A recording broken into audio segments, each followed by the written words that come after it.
Oh fellas, PB2 Smurf here. On Busted the other day, I noticed that the battery symbol come on the dash. When it come on, told me it wasn't charging. Assumed that the alternator was going bad to start with because the lights were pulsating.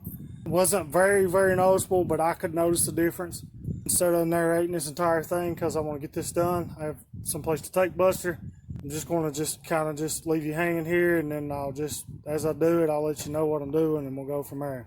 First thing I done was disconnected the negative battery cable, mainly because I'm going on the alternator, in case you're unaware, is the positive battery cable. Once I take it loose from the alternator, it won't ground out against the body surfaces or anything, cause any sparks or fire. The negative one loose, because the reason why I always take negative one loose, and they tell you to, because when you take it loose, if you accidentally have a wrench like this and you bang the side of it with the ground or negative side, you don't have to worry about sparks. Whereas if you do the positive side first and you ground against it and the negative is still connected, it will cause a spark or a grind.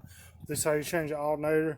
The 2.3 liter Duratec engine Ford. This one specifically is a 2007, but should be the same between the 2005 to 2007. Oh fellas, PB2 Smurf here.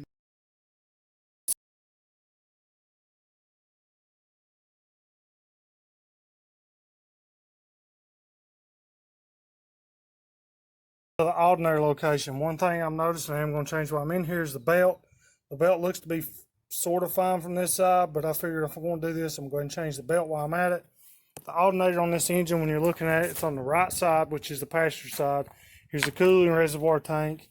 Alternator is actually located right here, and probably the worst possible spot for heat is, as you can see behind here, this is our manifold, and it's right here, so I would assume that's not very good. It's already producing heat. It's getting more heat. There is a shield, but first thing I've done is reached down in here and I pried loose this piece right here. This just holds a wire loom so I can get a little better view. If you're getting a little better view, as you can observe here, there's one fastener right here, because we have to take this heat shield cover off. The size is a 15. This takes this cover loose. It's located here. You'll see it. There's also a hex in on the end, my assumption is, in case it backs off. The issue is with my ratchet wrench, it will not reach in there. I guess the head's too big. Now I could modify it.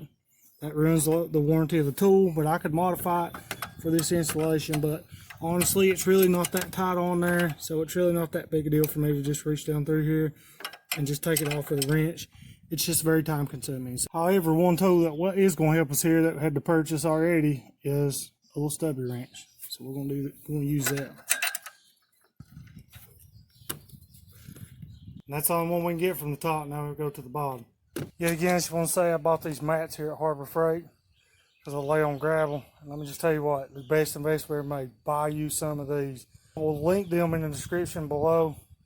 If you're working on gravel, rough surface, buy you some of these. They're cheap and they're awesome. Buy you some, trust me.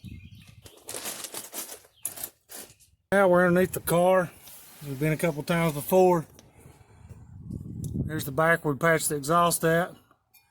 And as an update, that exhaust tape stuff smells awful. It smells like it's burning non-stop for probably the past week, especially when it's really hot. I just hope it seals like it's supposed to, but it stinks awful. Now here's the drain bolt on the engine. Drain bolt. We're looking at the passenger side, which is over that way.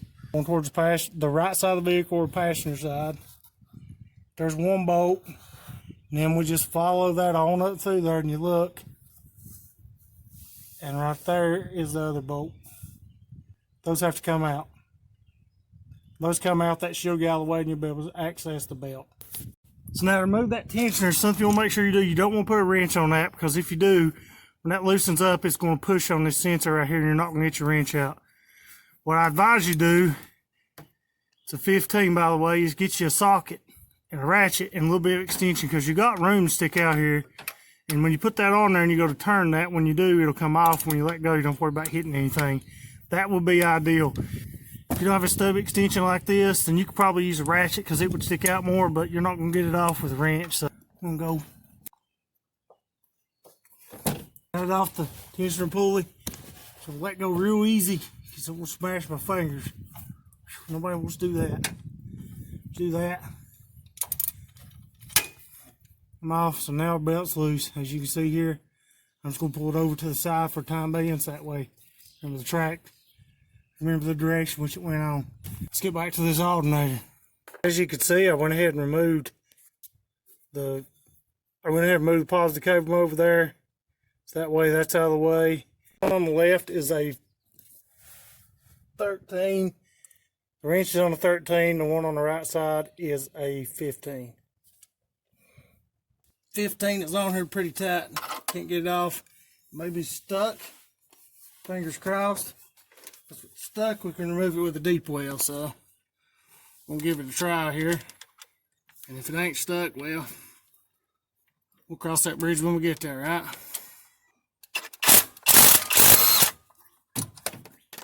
And that worked like a charm. Absolutely.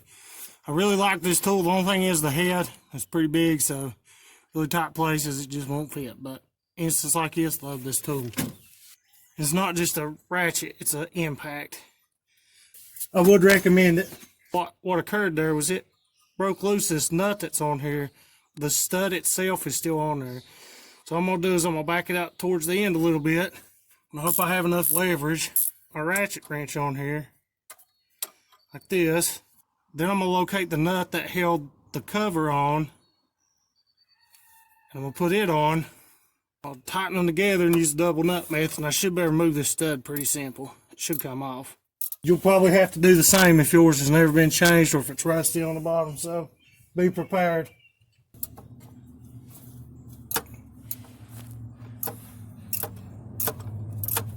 Now the stud's just removing out like it's supposed to, real simple. Note I left this in here, it's loose, but I left it in there intentionally so this don't fall out on me. Other things in the way, here's a power steering line that goes to the rack and pinion.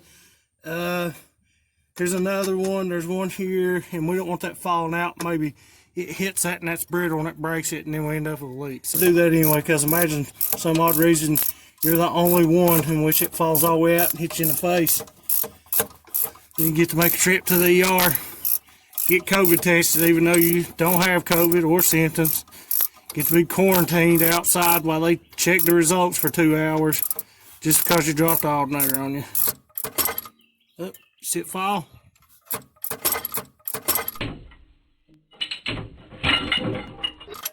Alternator's loose. Here's the bolt we removed. Here's the double nut method I used. The whole reason why I did it this way, there's a nut here and a nut there. The reason why I did it this way is so I could use this ratchet wrench. If you want to turn around the other way and do it the other way, hey, your rig, your call, but that sandwich pretty good. That worked to bring it out. This cover, as you can see here, it pushes the air out. Right here, there's a bolt located on that cover that you need to take out. It is a 13 millimeter. As soon as I removed that, it allowed me access to get this cover right here off.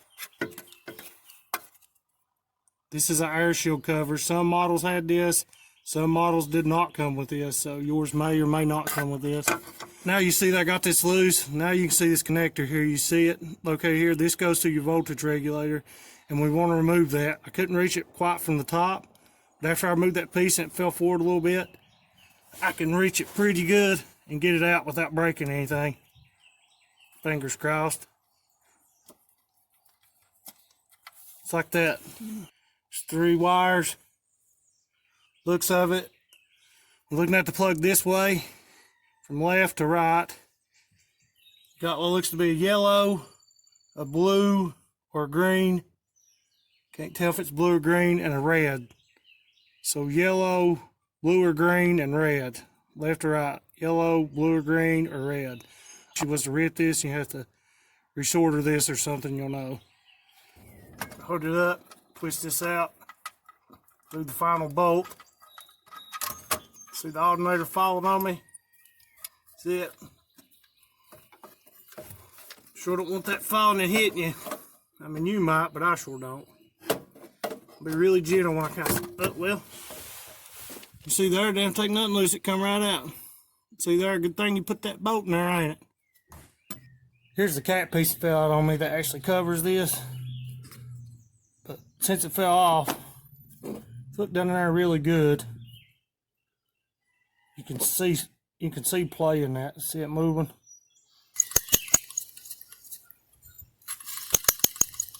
squeaking. This thing's toast. This is the 13mm that holds that cover on. It goes in here. I did buy a remanufactured unit.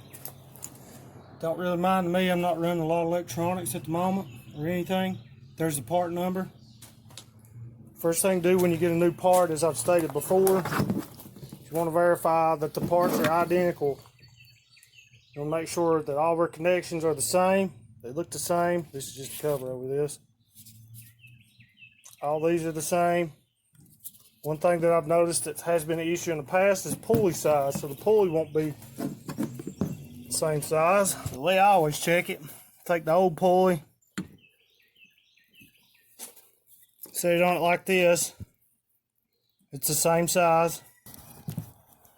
One other thing that's apparent to me, see how shiny the alternator pulley is? The old one on the top. See how dark colored the other one is? Tells me that thing's been dragging for a while. You can see there where the belt's been dragging over top of it. Wear that off a little bit. Now it will wear some, but that could be an indication of that. So that, assuming you take your belt, if you see that, it could be a drag issue. In our case, we know the bearing is bad in there. One issue that I noticed on this reman here is this post right here, threads on it are boogered up. See them? So I went there and got me a set. It's an M6x1 and my tap and die set. The nut's good, so all I'm gonna do is just tighten this down on here and it'll recut these threads, which I could probably do it by hand. Yep. And that's all I got to do, and so that way I know I get a good connection.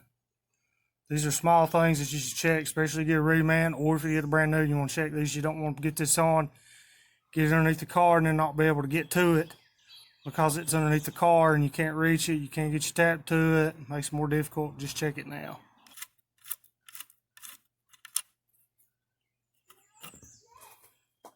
There we go. Here's the new nut that goes on it.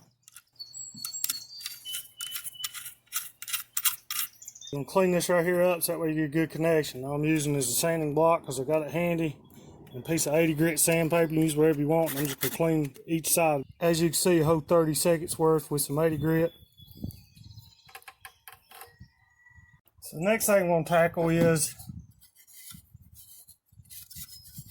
the shield that come off the side of this. It goes on like this.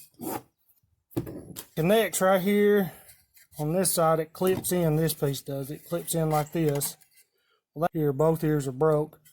So what I'm going to do is, when I reinstall this, because our turbo kit removes this, just so you know, I'm going to put it on here like this, and I'm just going to run zip ties through this, and bring it around the other side, and then it's going to zip tie it on there underneath the vehicle, so that way it doesn't rattle. Now, so take and put a dab of RTV on this, just enough to where it interferes a little bit, and then it won't rattle around. But my thing is, you're probably not going to hear the rattle that much. I just don't want this coming off, so I'm going to zip tie it. The thing we're going to place the belt. There's the part number. This is the new belt. This is the old belt. I can go around here and look. And the belt doesn't look bad. Probably run it. No major cracks or nothing on it. I don't know maybe if it was placed before. Don't see any major signs of wear as compared to the new one at all. But since we're in here, it's good preventive maintenance. First thing you want to do, even though you get the belt, you want to take the old one, take the new one, and make sure they're the same size. If it's a little shorter, it's fine because the belt does stretch, as you would know. If they're the same size, I'm gonna go ahead and feed everything back in there in the correct orientation. I'll flash a picture right here, the orientation of the belt for this specific model. I'll video clip earlier that I showed you of just the belt. As you can see it flashing through here and the route in which it's running. Won't necessarily say it's the best view. I'm so sorry, but it's really tight down there. I did put a zip tie on this wire right here, and that's just because I just felt a little more comfortable about it holding together. Did go ahead and tighten down everything. Make sure clearance is good. Double check the belt routing, make sure it's good.